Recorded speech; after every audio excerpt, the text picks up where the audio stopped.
आज का हमारा टॉपिक है सजीव और निर्जीव, जो कि बेसिक से लेकर एडवांस लेवल तक ये चीज़ें आती रहती हैं। यहाँ तक कि डीएलएड की परीक्षाओं में भी ये टॉपिक बहुत ही महत्वपूर्ण है।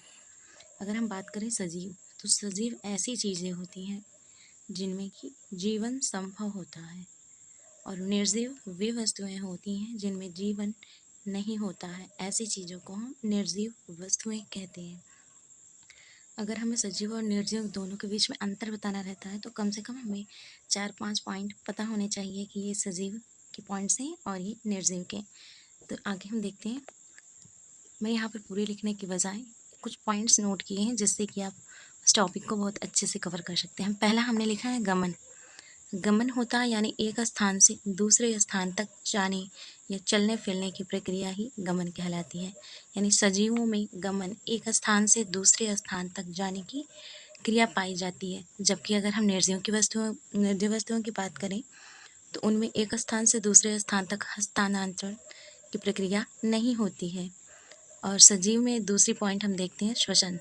सजीवों में श्वसन की प्रक्रिया पाई जाती है, यानी वे सांस लेती हैं। जितने भी सजीव जीव हैं उनमें श्वसन की क्रिया पाई जाती है, और निर्जीवों में श्वसन की क्रिया नहीं होती है। अगर अगली बात करें तो हम तीसरा पॉइंट लिख सकते हैं कि इनमें वृद्धि और विकास पाया जाता है।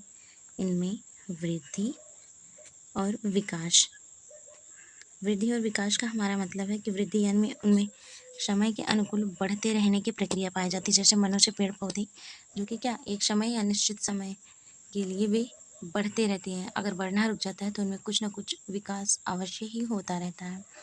अगर बात करें हम निर्जीव में, तो निर्जीव में ना तो वृद्धि होती है और ना ही उनका विकास होता है। क्योंकि अगर कोई चीज़ यानी जैसे टेबल या फ़ैन आपने ला के रखा, तो ऐसा तो नहीं है कि 2-3 सालों में या 4 सालों में वो बड़ा हो जाएगा जी। इसीलिए इनमें वृद्धि और विकास की भी प्रक्रिया नहीं होती है। अगर हम एग्जाम्पल देखें तो इसमें मनुष्य या पेड़ पौधे जो सजीव में आ जाते हैं, और निर्जीव की बात करें तो टेबल, फैन, बेड, ये सारी चीज़ें निर्जीव में आ जाती हैं।